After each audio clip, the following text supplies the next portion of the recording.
Selamat pagi, selamat datang di acara Media Gathering Sharing Session Tolak dengan Anggun Penipuan Online Bermodus Social Engineering. Boleh kasih aplaus rekan-rekan media yang sudah hadir.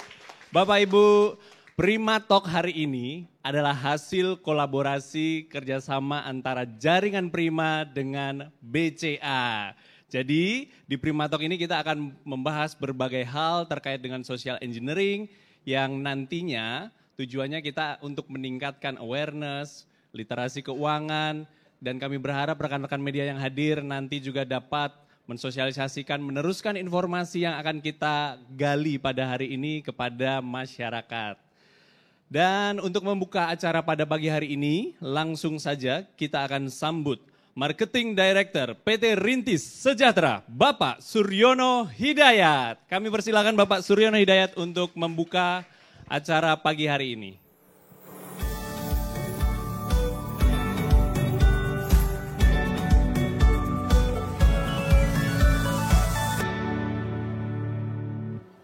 Yang terhormat Ibu Wani Sabu, juga sahabat saya Profesor Eko Indrajit, rekan-rekan media pers, selamat datang di acara talk show ataupun kita sebut dengan Prima Talk. Assalamualaikum warahmatullahi wabarakatuh, salam sejahtera dan salam sehat selalu. Pagi ini sungguh luar biasa, acara kami yang biasa diadakan mengenai talk show tentang perbankan. Kali ini spesial, khususnya kami akan membicarakan dengan adanya kasus-kasus banyak mengenai fraud dan lain-lain. Kami juga sangat berbahagia kalau hari ini kita ada satu tema tolak dengan anggun penipuan online bermodus social engineering. Mungkin Bapak Ibu sekalian sudah sering mendengar atau juga merasakan kasus-kasus ini pada diri kita masing-masing atau saudara atau teman. Banyak hal yang terjadi pada akhir-akhir ini karena teknologi begitu maju, tapi juga banyak sekali kejadian-kejadian yang membuat kita merasa tidak nyaman.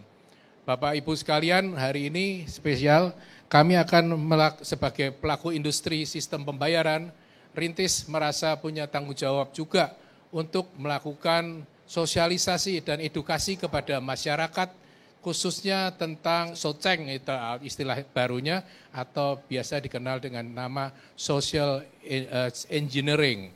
Ya Bapak Ibu, selamat mengikuti acara ini dari awal sampai akhir, banyak hal yang kita nanti pelajari bersama. Selamat pagi, salam sejahtera buat kita semua. Baik, kita akan panggilkan untuk pembicara yang sangat spesial hari ini. Eksekutif Vice President PT Bank Sentral Asia, Ibu Wani Sabu. Kami panggilkan Ibu Wani Sabu untuk ke depan.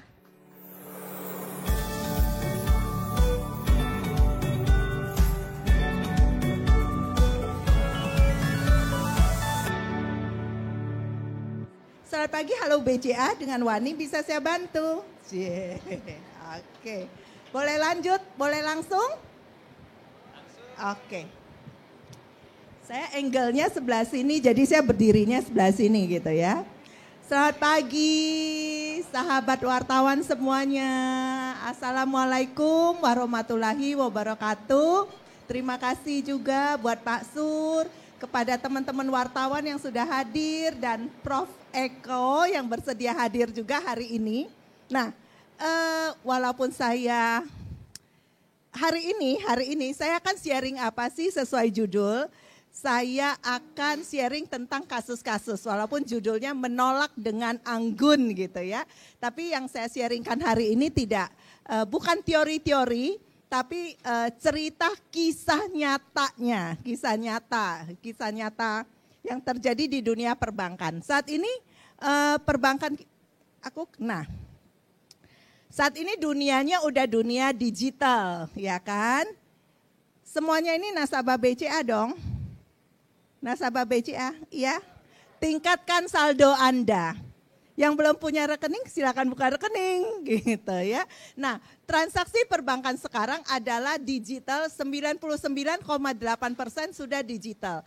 Hanya 0,2% orang masih ke cabang. Coba teman-teman masih ingat nggak terakhir datang ke cabang bank itu kapan? Udah lupa tuh? Ya, karena semuanya kita udah mobile banking, internet banking, seperti itu.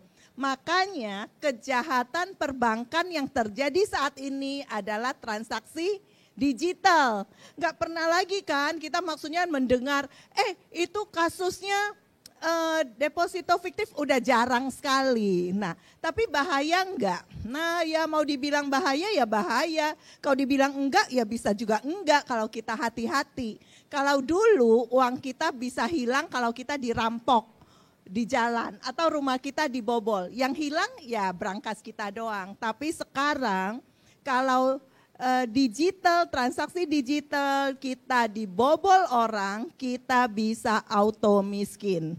Makanya sangat perlu banget edukasi seperti ini gitu ya teman-teman. Lanjut. Nah, kalau ditanya, kalau kita dunia digital kita selalu berpikiran gini, oh berarti kejahatannya hacker ya. Ada, tetapi menurut hasil survei di tingkat dunia, kasus yang paling sering terjadi di era digital ini 88% adalah social engineering. Itu menurut survei dari Oxford University. 88% adalah social engineering yang tipu-tipu itu. Itu kan di dunia luar. Kalau di Indonesia kira-kira berapa persen?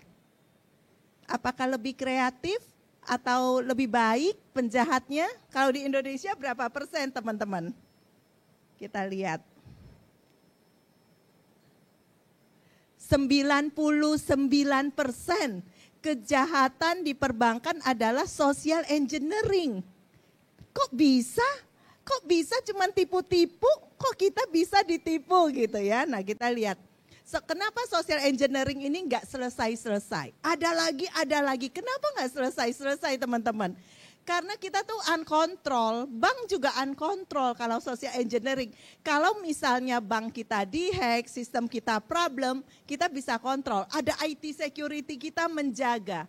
Tetapi kalau social engineering kan terjadi di luar. Social engineering itu adalah gini, kejahatan yang dilakukan dengan mempengaruhi otaknya masyarakat kita untuk mengikuti apa yang penjahat itu inginkan. Jadi masyarakat kita tuh dibikin bahagia banget, dibikin sedih banget, bahagia banget kayak dapat undian nih. Jadi kamu harus ngisi link ini karena kamu dapat undian. Atau ditipu, kamu kena hack nih sehingga kamu harus mengisi link ini gitu ya. Itu namanya social engineering. Uncontrol, kita nggak bisa kontrol masyarakat kita, lu jangan ketipu ya bla bla bla. Jadi butuh bantuan teman-teman wartawan nih. Kemudian bank juga kurang fokus dengan social engineering. Kenapa? Ya kan salah dia. Ini kan bukan salah sistem bank. Kenapa lu tertipu? Seringkali seperti itu kan. Jadi bank merasa ya salah lo sendiri. Kemudian ya menganggap ini sebuah kelalaian nasabah. Sehingga nasabah menjadi tidak puas. Akhirnya banyak sekali timbullah di media-media, di sosmed, di TikTok yang menyatakan ketidakpuasannya terhadap bank. Ini pembelajaran supaya nanti teman-teman wartawan juga bisa edukasi masyarakat kita. Jangan kena tipu ya, case seperti ini kejadian begini misalnya. Lanjut. Yang pertama, peringkat pertama apa? Penipuan online. Nah, dalam 1 bulan ini ya, ini BCA ya, dalam 1 bulan ada 2.000 kasus tipu-tipu dalam 1 bulan, 2.000. Itu pun teman-teman ini nasabah yang mau mengadu. Nah, kalau sekarang jualan apa yang paling banyak penipuannya? Peringkat pertama adalah handphone. Mungkin iPhone lagi keluarin iPhone 14, ya enggak. Yang kedua baju, ya fashion. Mungkin karena mau lebaran. Wah lebaran nih banyak yang mau beli baju. Jadi penipuan belanja-belanja baju. Ketiga mobil, mungkin nanti kan mau mudik perlu mobil baru dong. Nah mobil, kemudian tas dan motor gitu ya. Jadi yang pertama adalah telepon ke bankmu. Yang kedua memang lapor ke polisi. Apa yang dilakukan oleh bank? Bank itu akan langsung melakukan penundaan transaksi. Masa sih tanpa surat polisi loh? Bank bisa melakukan penundaan transaksi? Bisa dong. Karena kita ada undang-undang yang mengatakan bahwa bank itu bisa melakukan penundaan transaksi selama 5 hari kerja. Nah ini banyak bank yang masih belum seragam nih. Kita nanti teman-teman wartawan juga harus edukasi. Bisa loh penundaan transaksi itu 5 hari kerja. Nih ada Undang-Undang nomor 8 tahun 2010. Nah jadi pada saat nasabah telepon itu CSO kita bisa langsung melakukan penundaan transaksi. Sama sih kayak blokir, cuman kita istilahnya penundaan transaksi. Jadi setiap nasabah kita harus edukasi. Jadi nanti teman-teman wartawan juga bisa sharing ke masyarakat.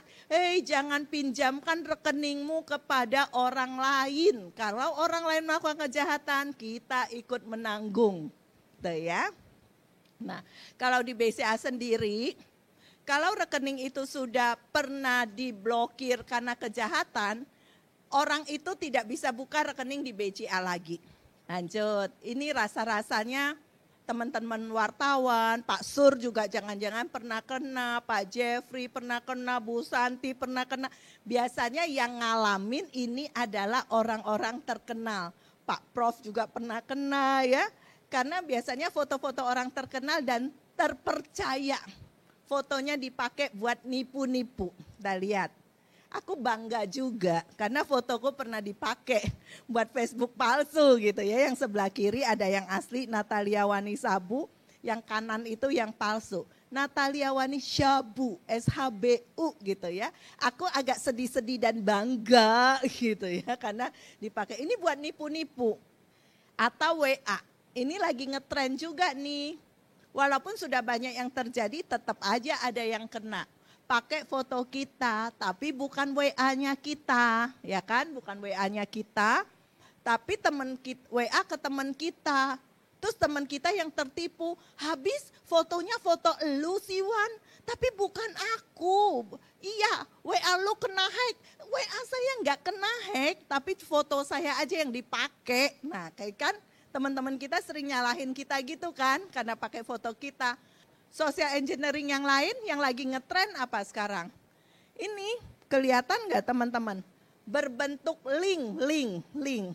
Jadi tiba-tiba di HP kita masuk link lah, tiba-tiba kayak ada orang yang lagi nganter paket.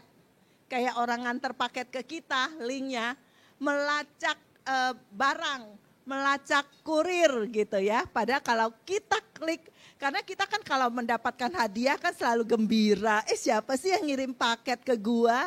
Kita klik, isi data kita, jeng gitu ya. Kemudian apalagi penjahat juga bisa beriklan lewat sponsor gitu ya. Jadi kita bisa dapat dari penjahatnya itu. Contohnya, ini yang tahun lalu terjadi, upgrade prioritas, BRI prioritas, Mandiri prioritas, BCA prioritas. Siapa yang mau jadi prioritas? Cuman saldo 10 juta loh, kita bisa menjadi prioritas. Banyak nggak yang tertipu? Banyak, ternyata banyak yang mau halusinasi juga. Pingin yang mau jadi sultan gitu ya. Jadi mereka ikutlah, kalau mau dengan saldo 10 juta menjadi nasabah prioritas, klik link ini. Akhirnya kita ikut klik, kemudian kita isi data 16 angka kartu, kemudian 3 angka di balik kartu lah, password kita, user ID kita, semua kita berikan. Ya, semua kita berikan kepada si penjahat tersebut. Nah, kita lihat setelah yang prioritas ada lagi nih yang 150.000. Dalam setiap bulan kita akan dikenakan fee loh 150.000. Kalau kita tidak mau kenakan, kita harus klik link ini ya. Kalau kita lagi penuh dengan logika, pasti kita tahu nipu. Semua orang pasti akan memilih gratis dong. Ngapain nanya lagi ke nasabah, ya kan? Mana ada nasabah yang mau donasi ke bank? Semuanya pasti mau gratis, tapi tetap ada surat seperti ini. Kalau kita secara logika pasti kita tahu lah ini nipu. Dari bahasanya aja kita tahu nipu. Coba kita lihat. Tulisannya besar-besar. Tulisan, coba kita lihat ya. Bankingnya aja tulisnya banking. Kan harus BANKING gitu ya. Ini banking. Kan kita harus tahu dong ya, ini pasti nipu. Yang ini harus kita nggak bisa take down sendiri. Biasanya kan kalau akun kita dipalsuin, kita 3 titik di atas, kita setting, terus kita ini kan, maksudnya report. Ternyata kalau kayak gini nggak bisa di report, akhirnya dibantulah oleh Kominfo take down. Nah, sebenarnya nanti teman-teman kalau misalnya nemuin yang palsu-palsu tersebut, kita bisa laporkan akun palsu ini ke Kominfo. Nanti Kominfo yang membantu kita untuk men-take down gitu ya. Jadi ada aplikasinya loh, di aplikasinya Kominfo. Nah, fake caller, saya sudah berkali-kali sharing fake caller, ternyata nggak pernah selesai itu teman-teman, ada aja yang kena. Penjahat itu selalu berinovasi, seperti kata Prof. Eko. Di sini kita seminar, Wani sharing. Apakah penjahat juga seminar? Iya dong, mereka juga ada komunitas, mereka juga seminar. Selamat pagi Bu, dengan siapa saya bicara? Saya Santi. Oh baik Bu Santi, kami dari Telkomsel mau memberitahukan kepada Bu Santi bahwa poin Bu Santi sekarang sudah 800.000. Oh iya. Santi pasti seneng, kalau dapat duit kan seneng kan, dapat oh iya, poinnya 800.000, iya. Bu Santi sekarang bisa tukar voucher atau kita udah kerjasama dengan bank-bank untuk berbentuk rupiah, nanti kami setorkan 800.000 ke rekening Ibu. Ibu mau setor apa mau dapat rupiah atau mau voucher? Pasti semua masyarakat kita pilihnya duit. Duit aja deh. Baik Bu Santi mau ditransfer kemana? Saya rekening BCA. Baik Bu Santi, nomor kartunya berapa Bu Santi? Nomor rekeningnya berapa Bu Santi? User ID-nya berapa? Gara-gara 800.000 semua data kita berikan. Jadi ini mulai ngetren nih ke arah provider. Pura-pura dapat poin. Apa yang harus kita lakukan? Ya memang kolaborasi. Kayak hari ini ya kita kolaborasi dengan wartawan. Kita edukasi, kemudian mau nggak mau memang kita harus inovasi sih. Yang edukasi, kalau edukasi ini pasti Bu Santi dan Markopnya BCA juga paham. Edukasi tidak sembarang edukasi.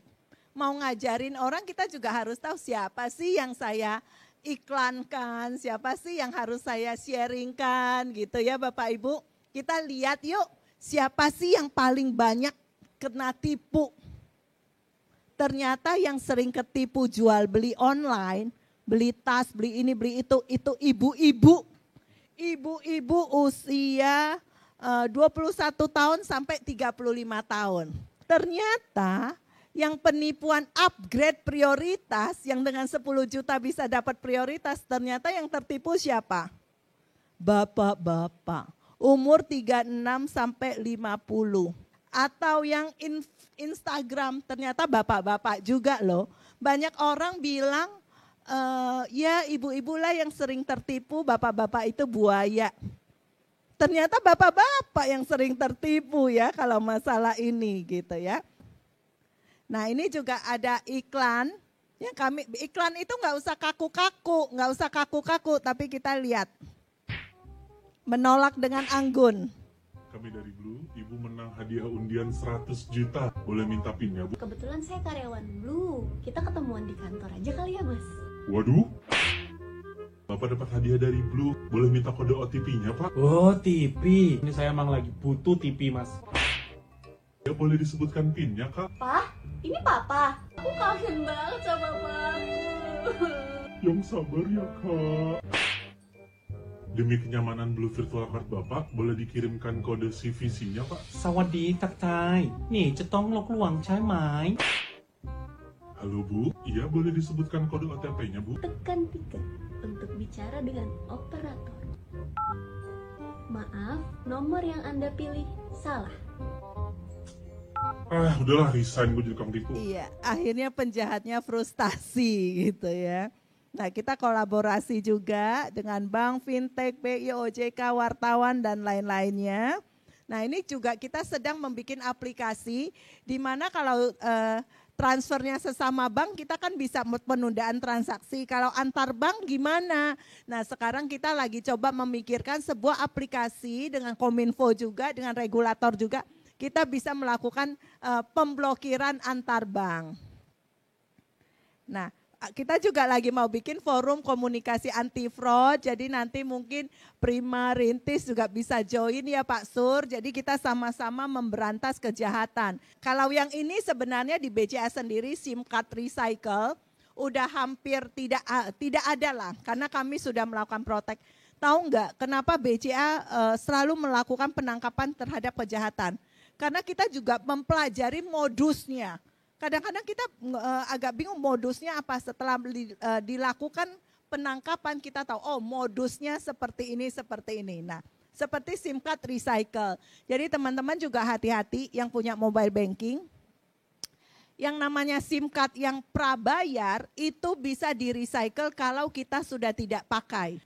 Kemudian yang terakhir adalah kita harus inovasi.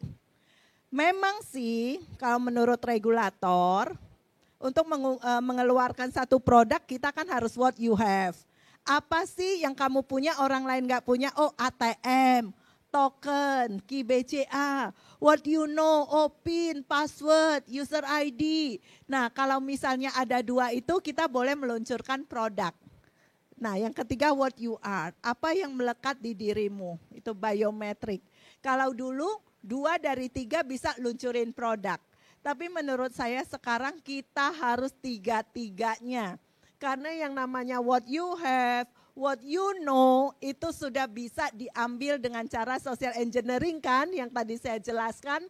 Tipu-tipu aja, akhirnya semua data diberikan. Nah biometrik ini kan kita tidak bisa memberikan kepada penjahat gitu kan.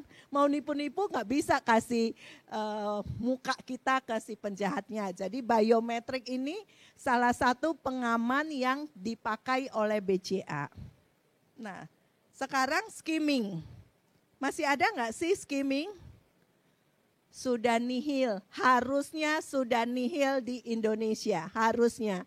Karena kan BI, OJK sudah mengharuskan kita pindah ke SIM card.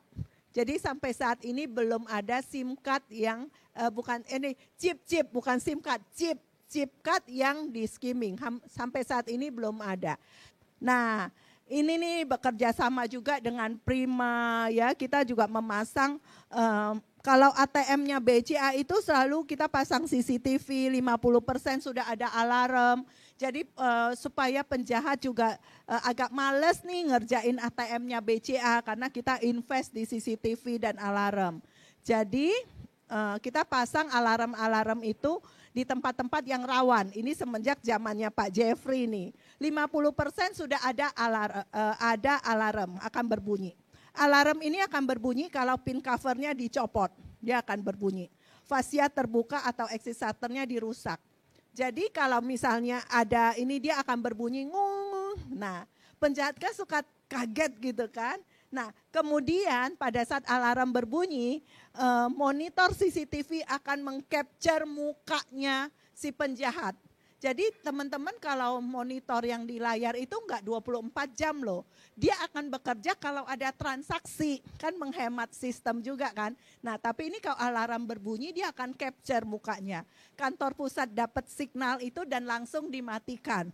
Makanya penjahat itu akan sia-sia. Ya udah capek-capek masang, ya ampun dimatiin sama BCA. Kayak gitu. Walaupun sekarang saya pingin banget dari dulu juga supaya kita bisa ngomong-ngomong dong sama penjahat itu yang lagi ngerjain kita. Dia lagi congkel-congkel ATM kita. Aku kan pengen ngomong-ngomong juga kan. Hei, lagi ngapain kamu? Gitu kan. Apa aku masukin ayat-ayat Alkitab gitu, hei kerajaan Allah sudah dekat, bertobatlah gitu kan, biar dia takut, ada suara dari mana ini, tapi belum bisa ya, pinginnya ada suara gitu ya, hei gitu-gitu. Nah ini quoteku, bukan karena sulit kita menjadi tidak berani, tetapi karena tidak beranilah maka segala sesuatu menjadi sulit. Terima kasih, semoga menginspirasi. Baik, terima kasih Ibu Wani Sabu. Sekali lagi boleh kasih aplaus untuk Ibu Wani Sabu.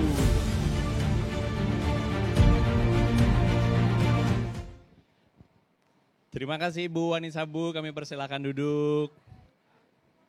Sekali lagi kami mengingatkan Primatalk hari ini berjalan berkat kolaborasi antara PT Rintis Sejahtera atau Jaringan Prima dengan BCA.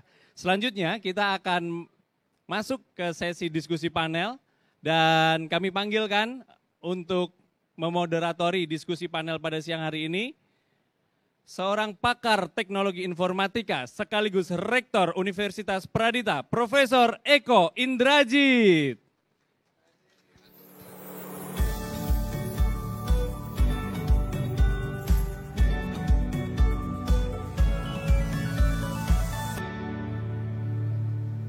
Baik, kita akan mulai.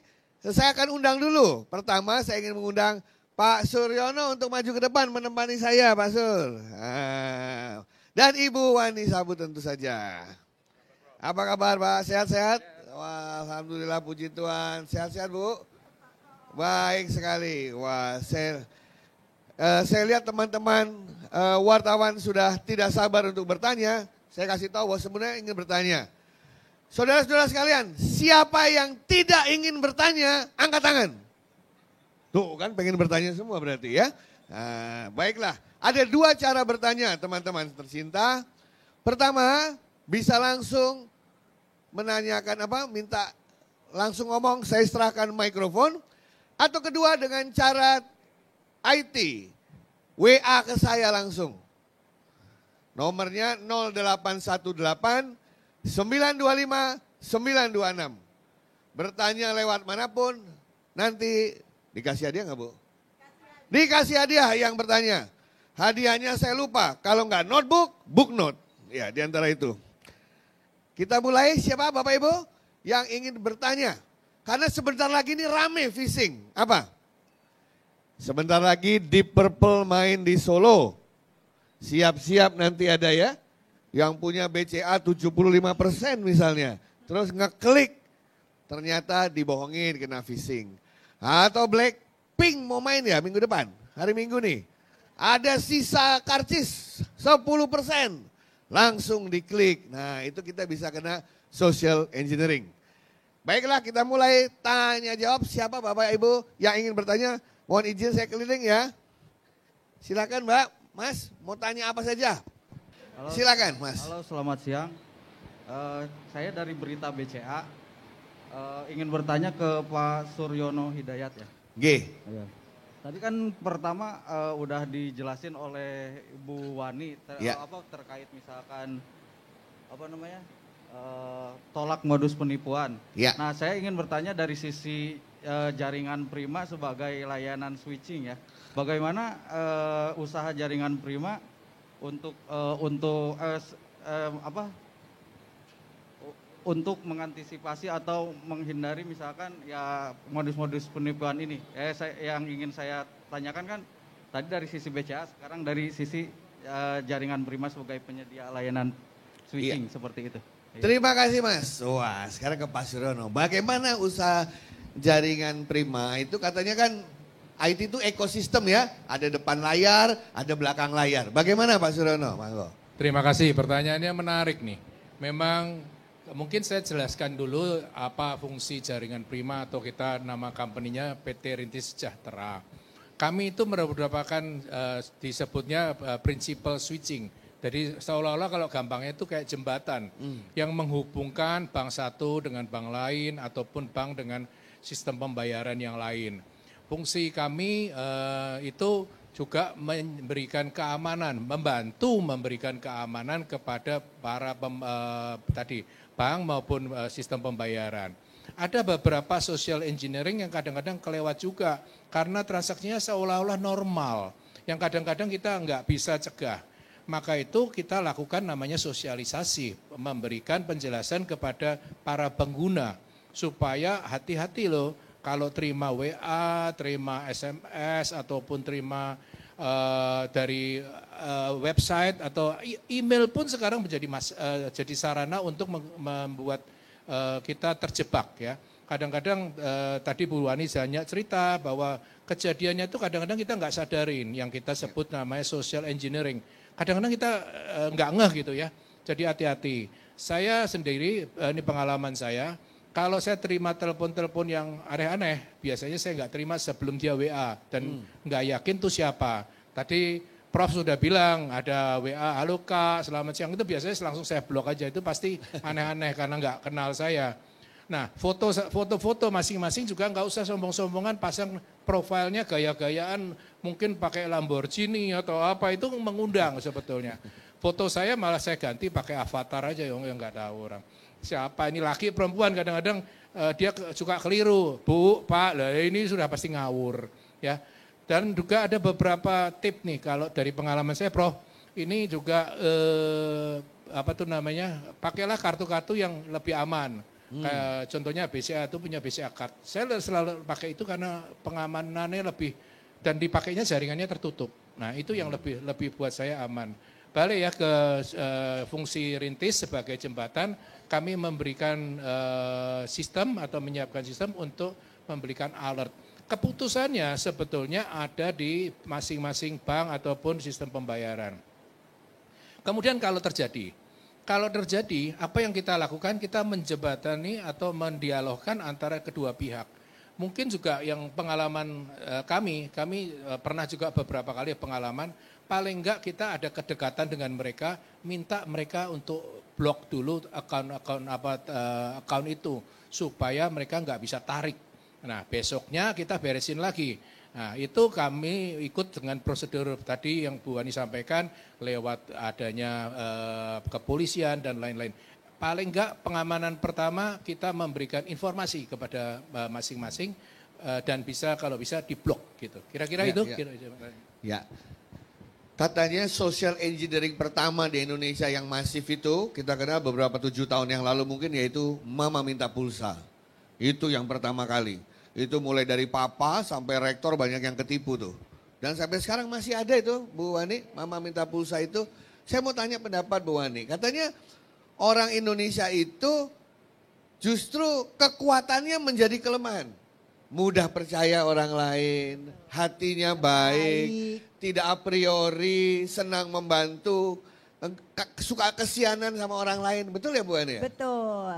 Oh, dimanfaatkanlah sifat-sifat baik itu ya. Jadi terus harusnya gimana dong? Ya jangan baik gitu. Oh iya. Jadi selalu alert gitu ya. Oke, ya selanjutnya Bapak Ibu. Lalu buat Bu Wani juga dari BCA mau tanya juga Bu, sekarang tuh pengguna nasabah BCA tuh udah berapa banyak sih Bu yang pakai, kalau di ATM dia nggak perlu masukin kartu, itu apakah itu perlu didorong lagi agar bisa lebih mengamankan transaksi di setiap ATM BCA? Itu aja, makasih. Terus tadi pertanyaannya ada yang cardless ya. Cardless itu hampir berapa persennya mungkin nanti dikasih tahu sama Lucy, aku minta data yang udah pakai cardless. Jadi sebenarnya cardless itu untuk mengurangin penipuan-penipuan itu Mbak. Jadi kan kita sekarang udah nggak pakai card kan, jadi kita pakai MBCA mau tarik tunai. Nah kita ke ATM cuman mengambil tunai saja. Cardnya itu sudah kita berkurang memakai kartu card tersebut. Ingin menambahkan yang cardless cash withdrawal. Itu memang feature baru, tapi itu sangat berguna. Bergunanya gini, saya pengalaman pribadi nih, saya pernah ke pasar, biasanya memang saya bawa dompet. Nah, istri saya pikir saya bawa dompet, karena ke pasar saya nggak bawa dompet. Kemudian istri saya juga ternyata nggak bawa dompet. Nah, kita sudah terlanjur di pasar nih, gimana nih kita belanja, udah harus bawa uang kan? Nah untungnya di BCA itu ada namanya feature cardless cash withdrawal. Dengan handphone saya bisa keluarkan uang Nah, dengan adanya token yang dikeluarkan sehingga bisa tunai, akhirnya bisa belanja. Rintis sendiri juga mengembangkan cardless cash withdrawal ini nanti ke semua bank.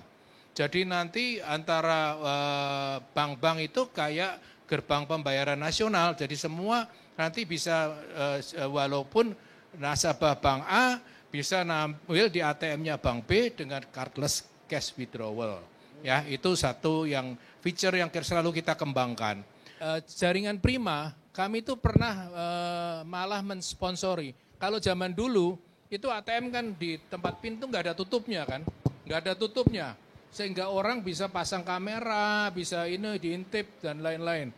Nah, itu memang sudah kita ajarin dengan ditutupin telapak tangan waktu masukin PIN. Tapi rupanya banyak juga yang nggak melakukan. Nah, kami Jaringan Prima merasa itu penting, maka itu kami sponsorin. Kita tanyakan bank-bank member Jaringan Prima, siapa yang belum pakai cover? Nah, kami bayarin. Jadi waktu itu Rintis atau Jaringan Prima yang sponsorin. Masing-masing bank memberikan data, mesin ATM-nya tipenya apa, sehingga kami kasih gratis semua kepada bank termasuk masangnya. Itu yang fungsi kewajiban atau fungsi kami sebagai switching nggak cuma merasukkan routing transaction, tapi juga kami ingin menambahkan keamanan-keamanan. Itu kira-kira Pak. Terima kasih Pak. Itu tadi masalah dengan cardless ya, jadi malah menguntungkan ya. Ya, yang paling bahaya itu justru kalau nggak punya cash itu aja. Mau ngambil apa, nggak punya cash, nah itu yang bahaya. Respon apa yang diberikan BCA kepada para korban pelaku penipuan itu, apakah bisa di pengembalian dana dari BCA seperti itu Pak? Wah, ini Bu Wani banget nih. Oke, bisa nggak ya dananya dibalikin? Nah Bapak Ibu, teman-teman, kalau misalnya social engineering, karena kelalaian nasabah sendiri, ini contoh ya, kelalaian nasabah sendiri itu bank tidak ganti. Bank ganti itu apa? Jadi kalau bank itu akan ganti kalau karena lemahnya sistemnya BCA, lemahnya sistem atau ada human error dari karyawannya BCA. Tetapi masa sih tidak ganti seperti itu ya. Jadi kita selalu kolaborasi dengan nasabahnya, bekerja sama dengan kepolisian. Kita sama-sama membantu nasabah Pak untuk mencari bagaimana solusinya. Kan pasti ada yang penjahatnya kan. Jadi kita sama-sama untuk menangkap penjahatnya, kejahatannya seperti apa. Nah seperti itu. Jadi setiap kasus social engineering kita analisa case by case. Nah jadi kalau misalnya tadi kalau yang menyangkut sistem-sistem seperti itu, kami benar-benar analisa dulu Pak gitu. Iya. Dan BCA ini Bu, salah satu ini ya kalau saya bilang banyak sekali bank-bank itu yang tidak berani mendisclose seperti BCA itu. Iya. Nah alasannya apa nih Bu Wani ini? Wah karena ini hanya di negara-negara luar yang terbuka yang seperti itu yang. Iya. Nah, kenapa ya, tuh Mbak kenapa Wani? kita mau disclose ya kayak sharing terus Ya. press conference, release gitu ya. Karena kita tahu kita memang satu harus edukasi. Kemudian kita juga behavior nasabah kita dulu kan kita kalau ada kasus jangan diekspos nanti nasabah kita takut. Nah, behavior itu sudah berubah. Nasabah itu memilih bank-bank yang bertanggung jawab yang mau mengakui kalau mereka ada kesalahan, memang ada kasus seperti itu, jadi kita harus hati-hati. Nah nasabah sekarang udah memilih bank-bank yang seperti itu. Makanya di Halo BCA sering dapat telepon dari nasabah, kalian sudah nangkep penjahat itu ya? Wah hebat ya, semoga cepat naik pangkat. Makanya saya sering naik pangkat Pak. Didoain sama nasabahnya kayak gitu. Orang itu mendisclose atau terbuka biasanya sama orang-orang dekat. Jadi nasabah BCA itu adalah bagian dari keluarga besar BCA, betul ya? Nah itu intinya, boleh tepuk tangan dong teman-teman, betul ya? Tidak terasa saudara sekalian, sudah lewat 36 menit. Wah ini kelas ini selesai jam 12 tapi 12.36, jadi 4 SKS. Bapak Ibu sekalian, terima kasih banyak, saya akan kasih konklusi sederhana. Why we are here, kenapa kita ada di sini? Ada pepatah mengatakan katanya, kekuatan sebuah rantai tergantung dari mata rantai paling lemah. Jadi kalau ada rantai, mata rantai dari besi semua, ada satu aja yang plastik, maka putus di plastik itu. Artinya bisa saja bank memiliki sistem keamanan yang kuat, switchingnya juga punya sistem keamanan yang kuat, tapi nasabahnya tidak tahu apa yang harus dilakukan, bisa menjadi titik terlemah tempat orang-orang masuk. BCA, Rintis, Sejahtera berada di sini karena kami percaya your security is my security. Sampai kita berjumpa di lain kesempatan. Terima kasih atas kebersamaannya pada hari ini. Selamat siang.